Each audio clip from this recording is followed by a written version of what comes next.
Chapter 53.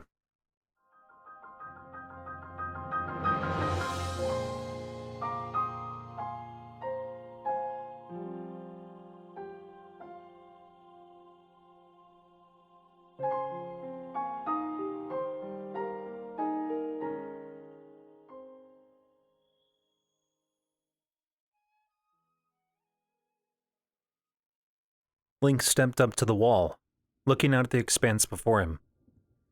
Beside him, soldiers shuffled anxiously. Armor clinked. He thought that he heard someone praying. Praying to whom? He wondered, gripping the rough stone under raw fingers. His body ached so terribly. His legs felt leaden after so many days of running. His arms were weak. How many had he fought? How many had he defeated? How many wounds still hadn't received proper care? A man stepped up beside him. A grizzled veteran, not a knight, but a lifetime soldier. The commander of Fort Hateno. He looked out with a solemn expression, waiting. Finally, the soldier looked at Link. You should keep running. Keep running where? Eventually, we will hit the ocean. That latest messenger already confirmed that most of the ships at Hateno Bay have departed. We'd never make it in time. He didn't answer the man. The commander sighed, reaching out and gripping Link's shoulder in a gauntleted hand. Son, I understand you've seen a lot. But you have a responsibility. The princess has decided that we shall remain here, Link said, cutting him off. His voice sounded hollow, even to him. The commander squeezed his shoulder even more tightly. Then perhaps you should force her. From what you've told me, she is all that we have left. Ruined. Everything ruined. Castletown destroyed, everyone dead. Father, Arl, the castle in shambles, the kingdom. Dead. Link closed his eyes tightly, taking a steadying breath. He finally forced himself to look at the commander, meeting his eyes. This was once my home. He was silenced as another man further down the wall cried, They're coming! Link's head snapped back to look out. Distantly on the other side of the enormous field, like a swarm of ants pouring out of a disturbed anthill, guardians began to appear. Large and small, they crawled out of the gap between the dueling peaks. They moved laboriously through the gap due to their size and number. But as soon as they were free, they began to spread out and move more quickly. Each of them glowed with red light. The red light of death. Link released a shaky sigh and turned from the wall. He reached back and slid the Master Sword out of its scabbard. It no longer glowed, as it had in Castle Town, and worryingly, he'd begun to notice nicks in several places along the blade. Had it ever gotten even as much as a scratch on it before? It seemed fitting in a way.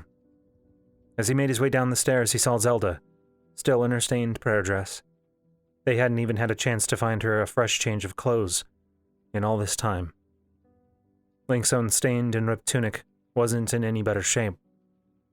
As he met her eyes, so beautiful yet so hopeless, a thought suddenly appeared in his head. Maybe they should run. The ships at Hateno Bay were gone, true.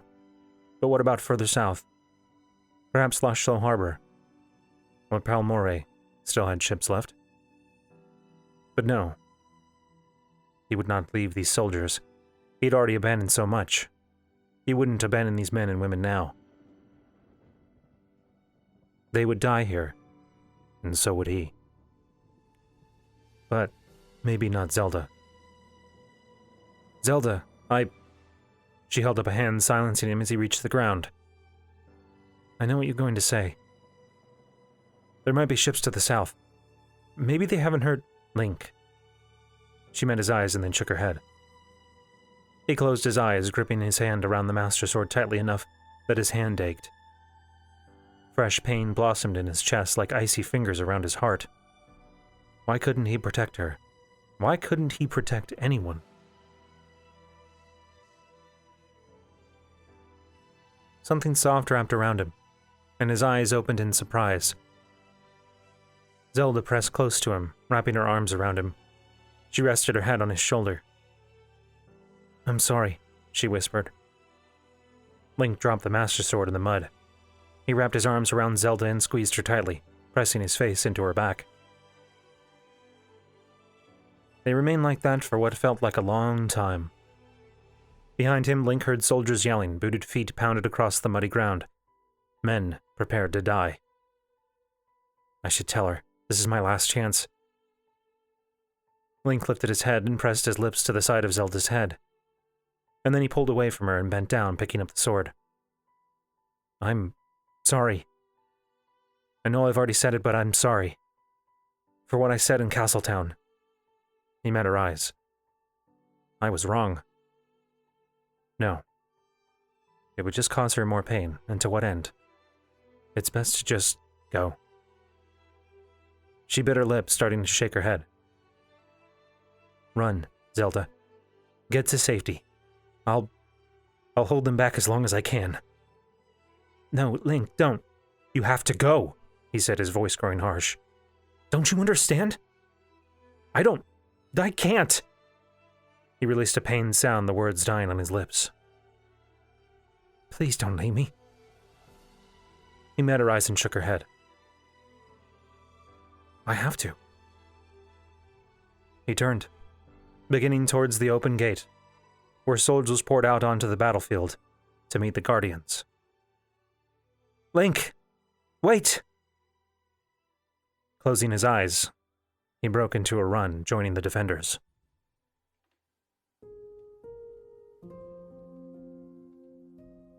The memory flashed through Link's mind so quickly, yet its aftermath nearly made him fall off spirit.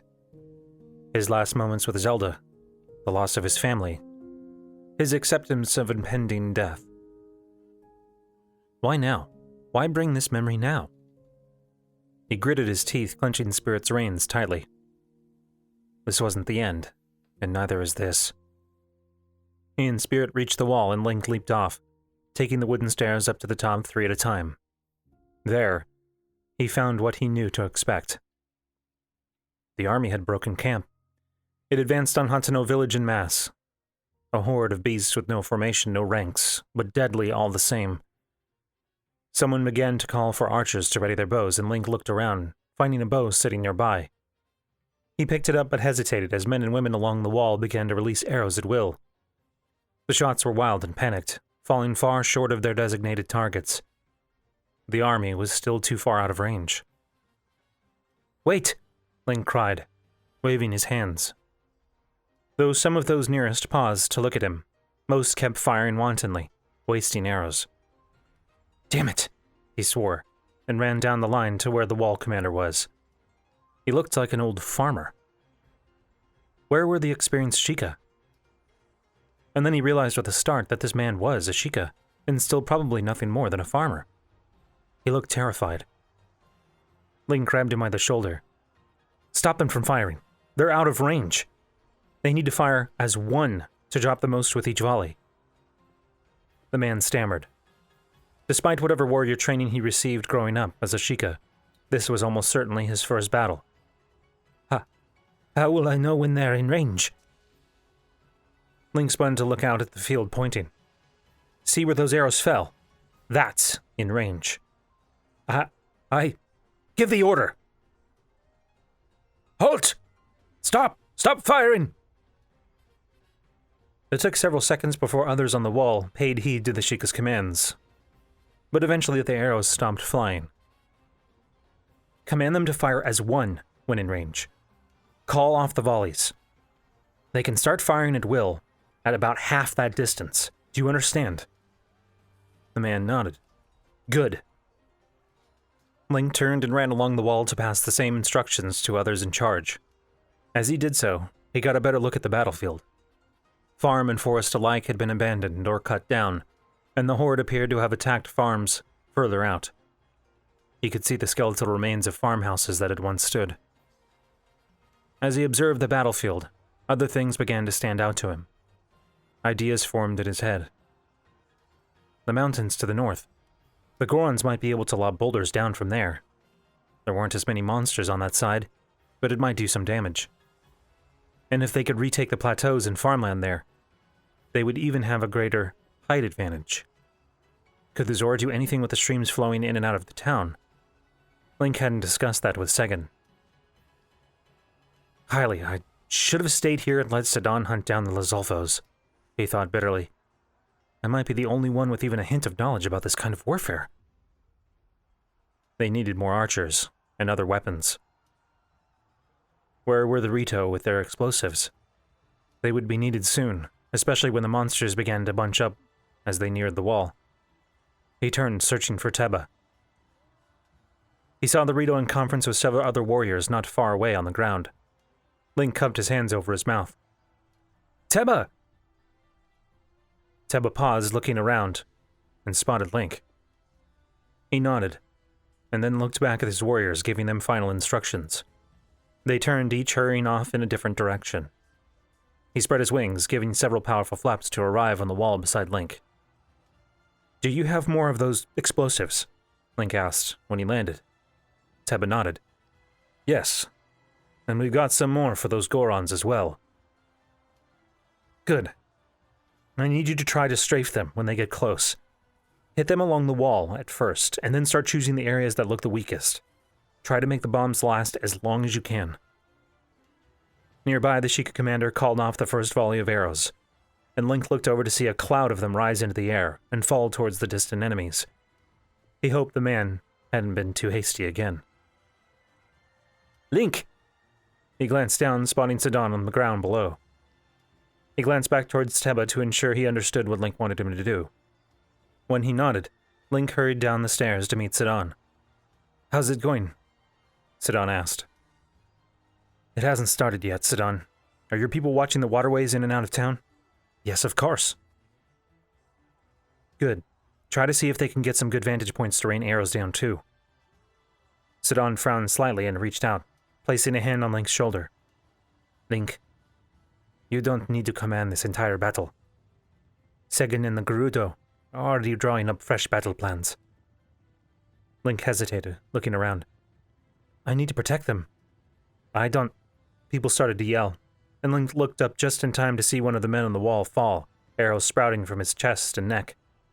He stared at the dead man, feeling the horror of the situation sinking in. He couldn't protect them all. Link looked back at Sidon, shaking his head. Just make sure your soldiers are ready, Sidon. They'll probably try to use the waterways to get in. We will. Link nodded and glanced over when he saw a group of Gerudo arriving, Riju at their head. She was surrounded by shield-bearing women that looked around anxiously. Clearly her guards weren't pleased with her insistence of being here. Why do you want me? Riju asked as Link walked up to her. How far can your lightning reach? Riju hesitated. I don't really know. I've never used it and... Just wait for now. But we could use some more archers up top, if you have some to spare. Riju nodded and glanced toward one of the other Gerudo women, who Link recognized as Liana after a moment. Liana turned and pointed at a group of 10 women, and they pointed to the wall. They quickly saluted and hurried off to do as ordered. Link, are you all right? Riju asked, frowning at him. You look... I'm fine, just stay safe for now. Your lightning will come in handy when they get closer. They're going to try to break through the gates. Try to stop them. He left before she could respond, spotting a scared-looking Yunobo standing nearby. The Goron's eyes widened when he saw Link approach. Oh, Link! How are you doing, Yunobo? Link asked, stepping up to him. I'm doing... He tapered off, grimacing. I don't know what to do. I'm not any good in a fight, and against monsters Link frowned. Yunobo, I don't need you to be good in a fight, but that shield of yours might come in handy. Do what you can to protect people, okay? Just like you protected me. Yunobo hesitated, seemingly lost in thought for a moment, and then he was back, meeting Link's eyes with a more determined, though still fearful look. He nodded. I'll try. Link patted him on the shoulder, and then moved off to try to get a better sense of the situation. Overhead, a group of Rito flew past. He turned to watch them. Most of them carried bags of those explosives, but several, including Teba, wielded bows. Arrows shot up to meet them, but they dodged them with agility before some of their archers returned fire. Link heard explosions on the other side of the wall, as their explosive-tipped arrows struck. A flash of light caused him to turn, frowning, and then from behind the silo, a new group of 6 Gerudo warriors arrived. They took one look around before rushing off to join the warriors that Link had just left. They left a weary-looking Sheikah in their place, who held Link's Sheikah slate. She was gone again in a matter of seconds, teleporting away presumably to return with a new group of Gerudo. Distant screams alerted him to a new problem, and Link whistled for Spirit. His horse approached and Link vaulted onto his back, racing up the path. As he did, he noticed what appeared to be an exodus of villagers exiting out of the back of the village and heading up the hill towards Burra's lab. Good, he thought. It will be a strong fallback position. They could defend that hill for days if needed. Still, Link hoped it didn't come to that. He reached the source of the commotion in a minute. A group of bokoblins and moblins had gotten around some of the gaps in the defenses to the north and engaged with the Zora warriors. Link pulled free his master sword and rode up on Spirit, cutting down 2 moblins and trampling a bokoblin. Spirit wheeled and he laid about with his sword, chopping down the monsters. More continued to come, though, and the small alley between houses was rapidly getting crowded. Suddenly, a group of Gorons arrived and began sweeping bokoblins aside with massive hammers. Others carried massive iron shields which they slammed down into the ground, in an interlocking line, forming a wall against the press of bodies trying to force their way in through the gap in the village defenses. And then one of them lobbed what appeared to be a bomb flower overhead, which exploded out of sight. Link saw broken monster bodies flying through the air. The remaining monsters that had made it in before the Goron's timely arrival died quickly, now that they were cut off from their allies. Link stabbed his sword down into the last one, watching it fall, its purple blood staining the dirt and cobblestones. He looked around, grimacing, as he saw 2 Zora among the fallen. One of the Gorons had suffered wounds as well. For now, at least, this spot would hold. The Goron shields formed a strong wall, and Link saw some Sheikah climbing on the houses on either side, beginning to fire arrows down on the monsters that still tried to enter.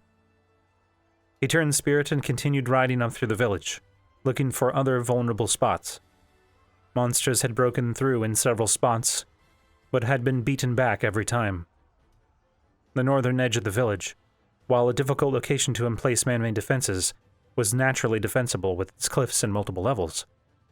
There wasn't a lot of room on the uppermost plateau, and the monster army couldn't bring enough of its forces to bear to overwhelm the defenders here. Maybe it's not as bad as I feared. He turned, surveying the village from his vantage. They were holding.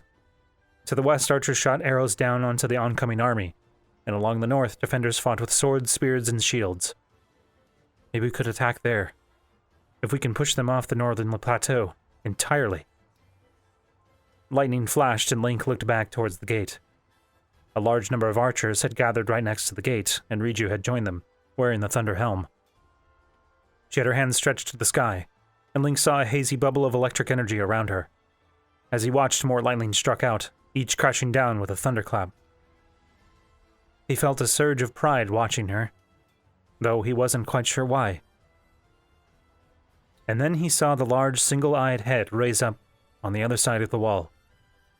Riju stepped back and her warriors rushed to her aid, stabbing out towards the giant creature's eye. It reached one massive, blue-skinned arm up, however, and grabbed one of the Gerudo around the waist. It tossed her over its shoulder. Link spurred Spirit into motion, racing down the village pathway, his heart pounding. As he approached, the western gate splintered and then exploded inward, destroyed by a gargantuan foot. Bokoblins, moblins, and Lizalfos began to pour in. He leaped off Spirit and landed among them, sweeping his sword around in a deadly arc. Monster bodies pressed all around, but Link was a storm, cutting down foe after foe. Lizalfo leaped through the air, a sword raised above its head, but Link raised his shield, deflecting the blow and then ramming his sword up into its chest. A moblin swung a massive club at him, but Link backflipped over it, and then removed its arm, and left a deep gouge in its chest. 3 bokoblins tried to rush him, but the Master Sword easily cut through their inferior weapons. Lightning struck overhead and he looked up, seeing Riju pressed back against the edge of the walkway. The giant still reached over the wall with its arms sweeping the defenders to the side. It reached for Riju, but suddenly Buliara was there, bringing her massive sword down on its arm. It cut deep and the creature bellowed, wrenching its arm back and taking her sword with it. The wall shook as the giant slammed into it, enraged by its pain. Link swore, racing up the stairs as the creature reappeared, knocking Buliara aside with its bloodied hand. The tall Gerudo fell off the wall, landing below in a heap. Link rammed the Master Sword down its hand before it could reach for Riju again, the sword piercing it and embedding into the wood below. The creature bellowed, but Riju hit it again with her lightning, burning flesh and hair with her fury. He could hear her screaming something in Gerudo as she did so. The lightning, however, did not seem to affect the giant monster very much, outside of angering it further. Still holding on to his sword, trying to keep the massive hand pinned, Link looked around for any other weapons he could use against the creature. One of the Gerudo's swords lay discarded nearby, and he suddenly had an idea. Link wrenched the Master Sword out and the giant stumbled back. Now that he was atop the wall, he could see it better. It was large and fat, with 2 arms, each as long as a tree, with wide ears and a single horn atop its head over its yellow eye. It slammed a shoulder against the wall, and Link heard the wood splinter. He grabbed up the discarded Gerudo sword in his right hand, and waved at it. "Here! I'm right here!" It reached for him again, and Link moved deftly out of the way. It roared in fury and reached again, but he leaped up onto its wrist, and off on the other side, leaving a pair of shallow gashes in its wake. It tried to enclose him in its hand, but that only earned it a sword stabbed into its palm. As it grew angrier, it grew even more reckless, sweeping its arm this way and that.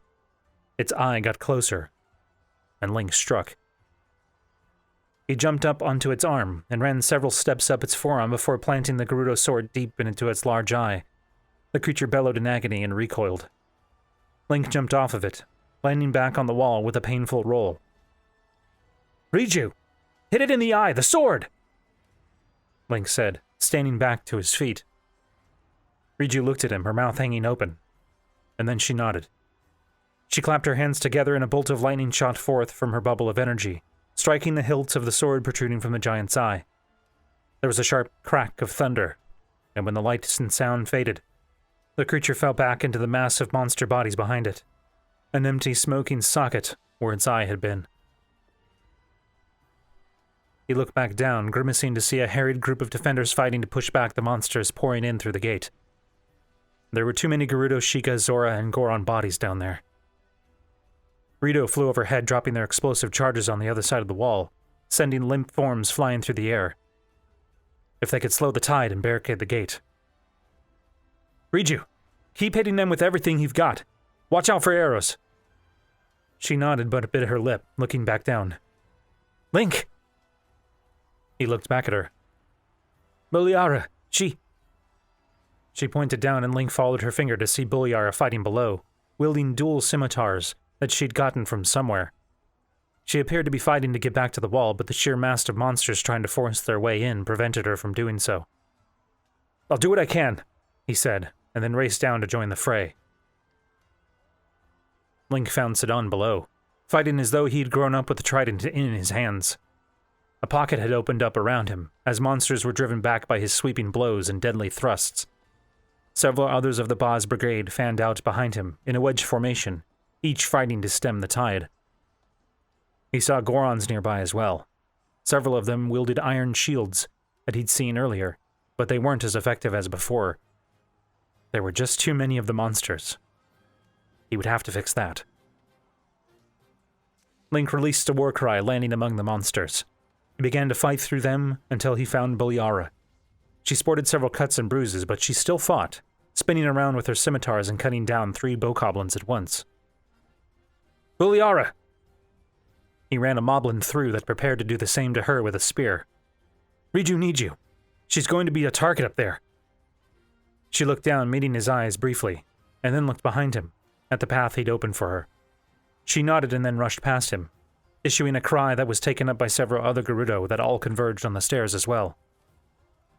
"Link!" He spun, spotting Yunobo not far away. His shield was up and he was being attacked by two Lizalfos, who eagerly hacked at the shield, trying to break through. From the spiderweb of white lines that he saw on the shield's surface, Link didn't think they were far from doing so. Link rushed forward, clashing against the Lizalfos. He cut the first down, before they even realized he was there, and the second followed quickly thereafter. Yunobo dropped his shield, breathing deeply. He sported a number of shallow gashes on his arms as well, though he carried no weapon.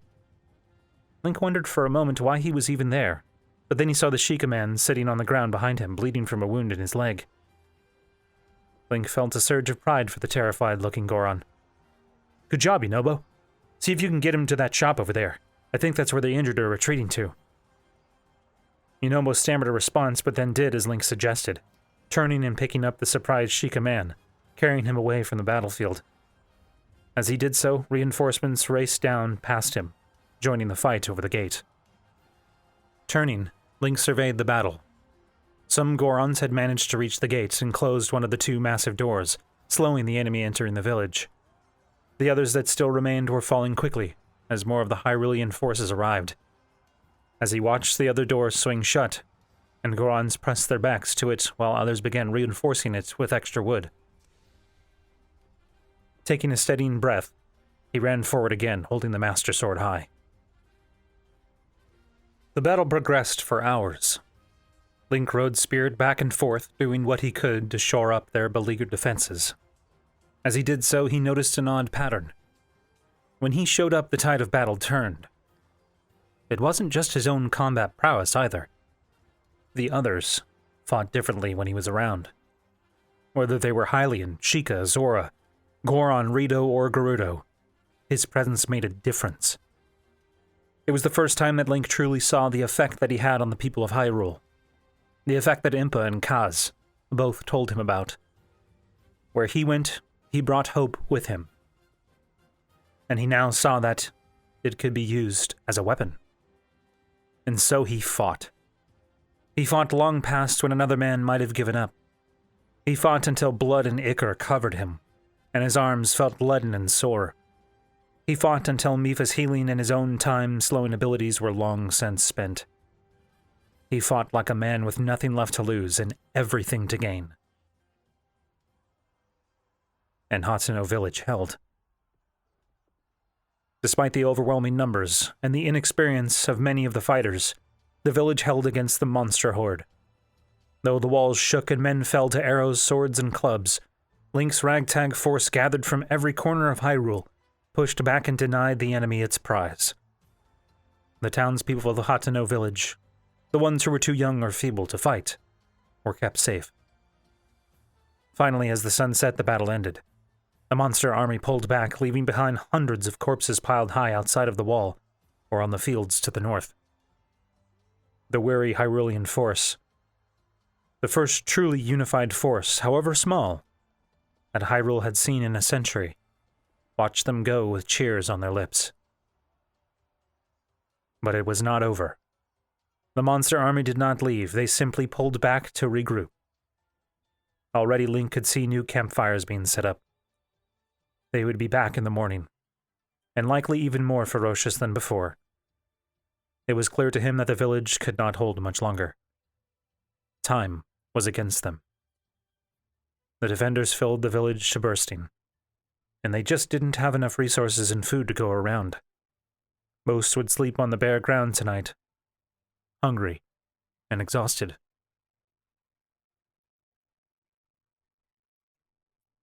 "We need to strike back," Link said as he walked into the inn. Inside, their army's leadership stood around the map, discussing new battle plans. Somewhere along the way, Ludo had arrived, along with a new contingent of Gorons. They had been a welcome addition to the battle. Others around the floor map were Segan, Tika, and Teba. Tika looked up at Link, eyebrow raised. "And how do you propose we do that?" He'd been thinking about it for much of the day. It was risky. but he thought that, if successful, it would severely hinder the monster army. "We retake the northern plateaus," he said, pointing to where a great deal of the farmland had once stood, before the enemy had taken up positions there. "If we could lead a force out here and hit them when they weren't expecting it, then maybe we can force them off. Then we could rain arrows down on almost an entire army uncontested." She shook her head. "That would be suicide. You would be too exposed. Everything I've done since waking up 3 months ago has been suicide." Segan frowned at him. "Yes, but all it would take is one well-placed arrow to bring you down. And then, where would we be?" Teba snorted. "I doubt that." Link glanced at Teba, smiling slightly, and then back towards Tika, who had the most experience actually commanding armies in battle. Segan, for all his years, rarely had to deal with anything more than skirmishes against Lizalfos. Tika had recent experience against the Yiga, and she'd fought against warring Gerudo tribes as well, both as an aggressor and a defender. "Look, we've got those horses from the desert now. I think that we ride out on our horses and hit them here." He pointed to a spot. "Maybe we put some Gorons up on the ridge here, and see if they can break some boulders loose." He looked at Teba. "Use the Rito to soften them up, and Zora can come out of this pond. They can use the same tactic that the Lizalfos tried doing to us a few hours ago."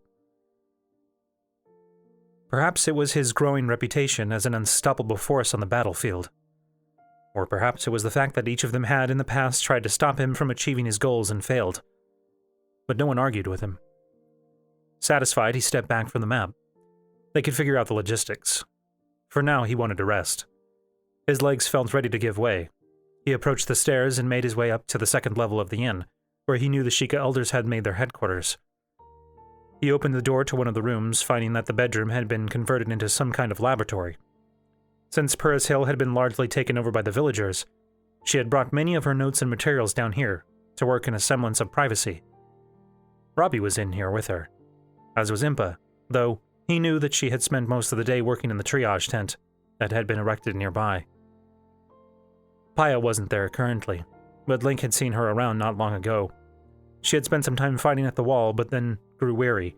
She had retreated to the triage to assist Impa, and the others helping the injured. Purra glanced up when he entered, an expression irritated. When she saw it was him, however, the irritation faded. "Snap, you look terrible!" Link grimaced and walked to a chair that was covered with loose sheets of paper. He picked them up, ignoring Purra's cries of protest, and set them to his side before sitting down with a heavy sigh. Impa looked at him with concern in her eyes. "How are you doing?" "I'm still standing."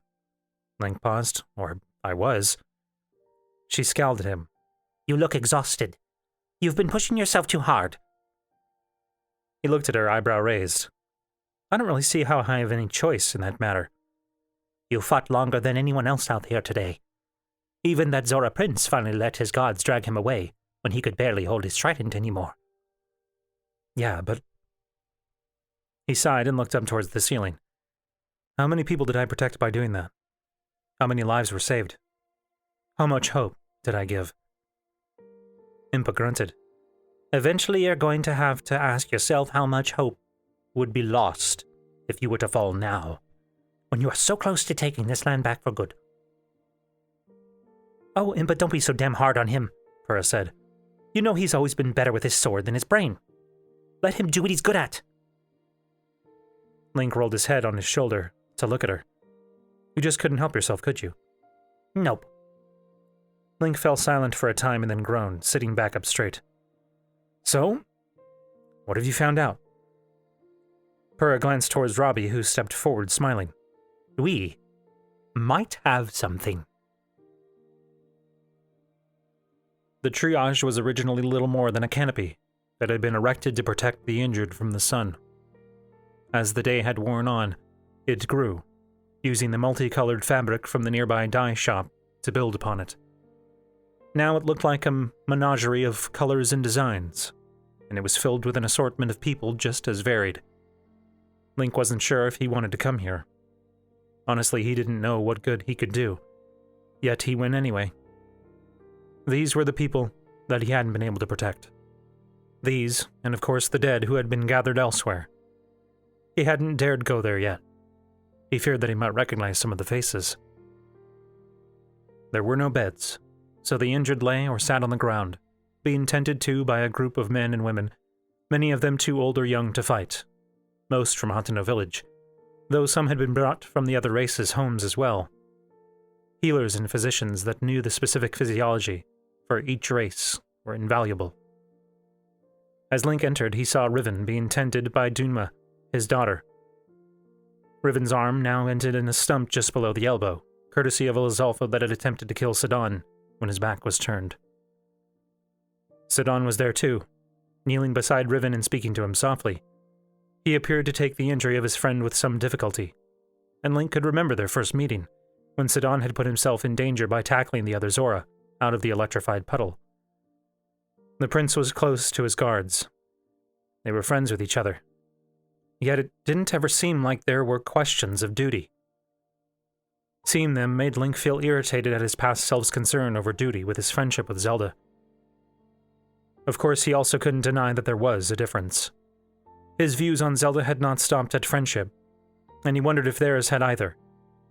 He felt increasingly certain that there was still something significant that he was missing. Riven glanced up as he arrived, and Sidon looked back as well. Link lingered by his side for a time but eventually moved down the row. As he walked, he began to overhear some of the conversations around him. "Thought I was a goner for sure, but then this Goron was standing over me. And then this strange, colourful thing surrounded us. It kept those monsters from getting. Can't believe so many came to our aid. Would have overwhelmed us, were not for... Link." He looked around and spotted Paya nearby. She was no longer dressed in her warrior's garb, but wore her Sheikah robes. She stood up from kneeling by his Sheikah man, and he stepped over to her. "How are you doing?" he asked.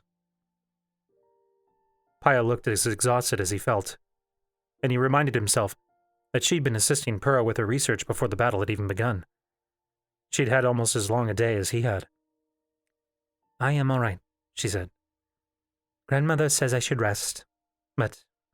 She glanced down. Link didn't immediately recognize the Sheikah man on the ground. A bandage covered one eye and most of his head, and his arm was wrapped in a bandage. A moment later, however, Link realized that it was Dorian. He slept on the ground, chest rising and falling rhythmically. Is he going to be all right? He couldn't help but to think of Dorian's two daughters. They'd already lost their mother to Ganon's minions. Would they lose their father too? Paya bit her lip. "I think so. His injuries aren't as bad as some others, but he was knocked unconscious in the battle and hasn't woken up yet. I'm sure he'll be okay. Impa's right, Paya. You look exhausted." She looked at him and blushed. "You look just as tired as me." He chuckled. "I'll give you that. And I'm gonna rest soon, I just wanted..." How could he explain it? He'd felt it the moment that he stepped into the tent. The hope that his presence brought, even to these injured men and women. He'd not come to talk to each one of them, or to promise them that he would keep them safe. No, he'd simply come to be seen, so that they would know he still stood, still fought. It was all he could give them. "You weren't injured at all today, were you?" Paya asked, looking him over. He'd finally changed out of his bloody tunic and washed his face and arms. His boots were still stained, however. "Oh, I had a few injuries," he said, smiling faintly. "But I was given a gift by an old friend that helps me recover from them more quickly than most." He wondered if there was a way he could use Mipha's healing abilities here. Her power had not just been a method to heal her own injuries, but one that could be used to heal others. He'd never learned how to do that himself, however, and now he thought that was a shameful oversight. Maybe, but no, he could feel it within him. The exhaustion that indicated that he was spent. Even if he knew how, he doubted that he would be able to use the healing ability again anytime soon.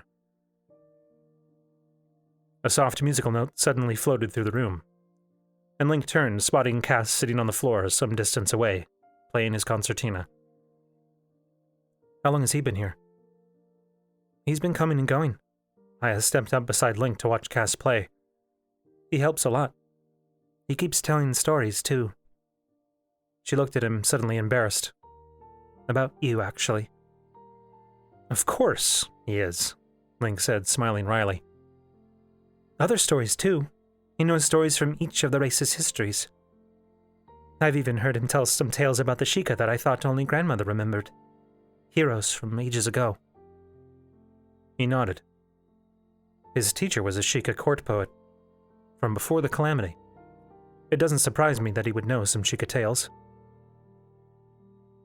He's very kind. He is. Link placed a hand on her shoulder. Get some rest, Paya. You've done more than enough today. She hesitated, stammering for a moment. And then she nodded. I will. You too.